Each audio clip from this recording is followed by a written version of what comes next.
ஜூலை மாதம் 2026ஆம் ஆண்டு. இம்மாதத்திற்காக உங்களை அன்போடு கூட வாழ்த்துகிறோம். பீபா குடும்பமாக 2026ஆம் ஆண்டின் 6 மாதங்கள் அரை ஆண்டை கடந்து வர ஆண்டவர் நமக்கு கிருபை பாராட்டினார். புதிய அரை ஆண்டை துவக்க இருக்கிறோம். நம்பிக்கையோடு பயணிப்போம். ஆண்டுடைய கிருபையும் சத்தியமும் நம்மோடு கூட இருப்பதாக. ஒவ்வொரு மாதத்தின் துவக்கத்திலும் ஆண்டவர் நமக்கு தருகிற நம்பிக்கையுரிய வார்த்தை என்னவென்றால், இம்மாதத்திலே அவர் ஒருபோதும் கைவிட மாட்டார். வேதாகமத்திலே வாழ்வளிக்கும் சத்தியங்கள் பல உள்ளன. இந்த மாதத்தில் அதை குறித்து நாம் கவனம் செலுத்துகிற போது 1 ராஜாக்கள் புத்தகம் 19ஆம் அதிகாரம் 4ஆம் வசனத்தில் தீர்க்கதரிசியாகிய எலியா ஒரு மாபெரும் வெற்றியை பெற்றிருக்கிறார். ஆனாலும் அதற்கு பின்பு உணர்வு ரீதியாகவும் ஆவிக்குரிய ரீதியாகவும் சோர்ந்து போகிறார். போதும் ஆண்டவரே என்று தன் நிலையிலே அவர் ஆண்டவரிடத்திலே வருந்தி நிற்கிறார். ஆனாலும் தேவன் அவரை கண்டிக்கவில்லை. தேவன் அவருக்கு இளைப்பாறுதலையும் உணவையும் அவருடைய வாழ்வின் புது நோக்கத்தையும் அளித்தார். எரேமியா இறைவாக்கு நூலிலே 20வது அதிகாரத்திலே நாம் படிக்கிறோம். எரேமியா ஆழ்ந்த வேதனையிலிருந்தும் ஏமாற்றத்திலிருந்தும் பேசுகிறார். தேவனுடைய வார்த்தையை தைரியமாய் அறிவித்த எரேமியா தீர்க்கதரிசி மனச்சோர்வோடும் போராடுகிறார். ஆவிக்குரிய பலம் என்பது மனித உணர்ச்சிகள் இல்லாத நிலை அல்ல என்பது நமக்கு நினைவூட்டுகிறது.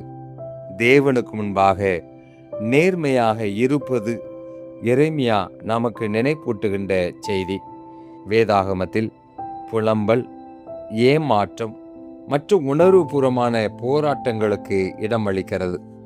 நீண்ட காலமாக துன்பங்களை சந்தித்த போதிலும் ஆழமான நம்பிக்கை கொண்ட ஒருவரின் முதிர்ச்சியான கண்ணோட்டத்தை திருப்பாடல் சங்கீதம் 71 நமக்கு வெளிப்படுத்துகிறது. பாடலுடைய ஆசிரியர் வலியை மறுக்கவில்லை. மாறாக அந்த வேதனையிலும் அவர் கடவுள் உண்மையுள்ளவர் என்பதும் கடவுள் அதில் உறுதியாய் இருக்கிறார் என்பதையும் நமக்கு நினைப்பூட்டுகிறார். அவர் தனது பலவீனத்திலிருந்து தனது கவனத்தை மாற்றி கடவுளின் உண்மையுள்ளத்தின் மீது அதை செலுத்துகிறார். சங்கீதம் 71ஆம் சங்கீதம் 20ஆம் திருமொழியிலே, அநேக இக்கட்டுகளையும் துன்பங்களையும் எனக்கு காண்பித்தவரே, நீர் என்னை மீண்டும் உயிர்ப்பித்து பூமியின் ஆழங்களிலிருந்து என்னை திரும்பவும் மேலே கொண்டு வருவீர். என் மேன்மையை அதிகப்படுத்தி எல்லா பக்கங்களிலும் எனக்கு ஆறுதல் அளிப்பீர் என்று அவர் கூறுகிறார். வாழ்நாள் முழுவதும் கடுமையான சோதனைகளை சந்தித்த ஒருவர் வாழ்க்கையை விட்டு விலகவோ, வாழ்க்கையை முடித்து கொள்ளவோ, வாழ்க்கையை கைவிடவோ நினைக்கக்கூடும். ஆனால் மாறாக இங்கே சோர்ந்து போன ஒருவர் விலகிவிடாமல் சிறப்பாக வாழ்ந்து வாழ்வை சிறப்பாய் நிறைவு செய்யவே வெற்றி கொள்ளுகிறார்.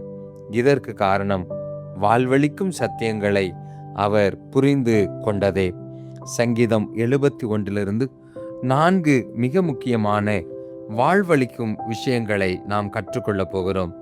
இந்த சத்தியங்கள் நாம் புரிந்து கொண்டால் நாமும் சோர்வின்றி ஓட்டத்தை ஓடி அதை சிறப்பாக நிறைவு செய்ய முடியும். முதலாவது, கர்த்தரே அவருடைய அடைக்கலமாய் இருக்கிறார். கர்த்தரே அவருடைய அடைக்கலமாய் இருக்கிறார்.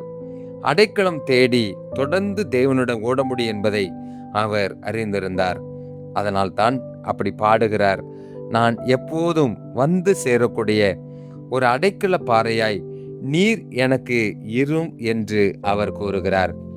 இரண்டாவது, அவருடைய நம்பிக்கை அவரது குறைந்து கொண்டே வந்த தருணத்தில் சொந்த பலத்தின் மீது நம்பிக்கை கொள்ளாது மாறாத தேவனின் வல்லமையின் மீதே இருந்தது. சிறு வயது முதல் இளமை பருவம், நடுத்தர வயது மற்றும் முதுமை என அனைத்து காலகட்டங்களிலும் கர்த்தரே தனது பலம் என்ற உறுதியான நம்பிக்கையை அவர் கொண்டிருந்தார். உடல் பலவீனம் அடைந்த போதிலும் அவரின் நம்பிக்கை என்னவென்றால், தேவன் மாறாத வல்லமை நிறைந்தவர், அவரையே சார்ந்திருக்க வேண்டும் என்பது. மூன்றாவது, முதுமையிலும் கர்த்தர் தன்னை ஒருபோதும் கைவிட மாட்டார் என்பதை அறிந்திருந்தார்.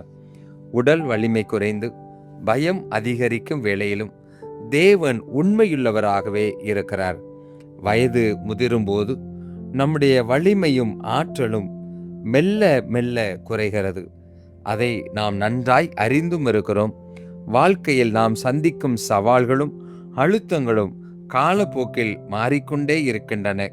சங்கீதக்காரனும் இதை குறிப்பிடுகிற போது, முதுமையிலும் ஆண்டவரே என்னை கைவிடாதீயும் என்று அவர் மன்றாடுகிறார்.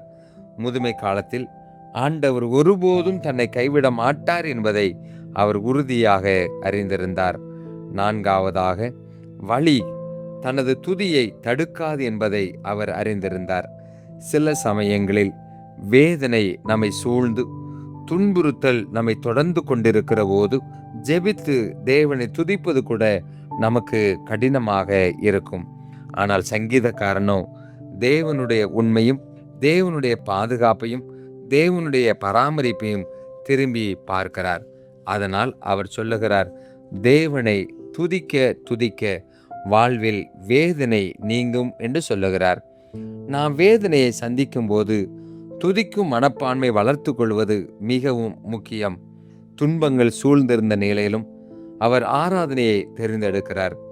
துதி என்பது வெறும் ஆறுதலுக்கான பதில் மட்டுமல்ல, மாறாக ஒரு விசுவாச செயல். அன்புக்குரியவர்களே, நாம் ஆவிக்குரிய முதிர்ச்சியில் வளரும்போது நம் கவனத்தை நம்மிலிருந்து மாற்றி அவர் மீது செலுத்த கற்றுக்கொள்ள வேண்டும் என்று நான் நம்புகிறேன். சோர்வுற்ற மக்களை தேவன் கைவிடுவதில்லை. அவர் அவர்களுக்கு பலன் அளித்து அவர்களை புதுப்பித்து சோர்வு மற்றும் பயம் நிறைந்த காலங்களில் அவர்களோடு கூடவே நடந்து சொல்லுகிறார். வாழ்வழிக்கும் இந்த 4 உண்மைகளை உறுதியாக பற்றி கொள்ளுங்கள். கர்த்தரே அவருடைய வாசஸ்தலம், கர்த்தரே அவருடைய நம்பிக்கை, முதுமையிலே அவர் ஒருபோதும் கைவிட மாட்டார். தேவனை துதிக்க துதிக்க நம்முடைய வாழ்வில் வெற்றி பெறுகிறது. ஆகவே தான் ஏசாயா இறைவாக்கினர் 40வது அதிகாரம் 31 வசனத்தில் இப்படி சொல்லுகிறார், கர்த்தருக்கு காத்திருக்கிறவளோ புது பலன் அடைந்து கழுகுகளைப் போல சிறகடித்து எழும்புவார்கள். இந்த மாதம் உங்களுக்கு இனியதாக அமையட்டும். இந்த உன்னதமான உண்மைகள் உடைய இருதய பலகைகளை எழுதப்பட்டிருக்கும். இறைவன் உங்களை நிறைவாய் ஆசீர்வதிப்பாராக. ஆமேன்.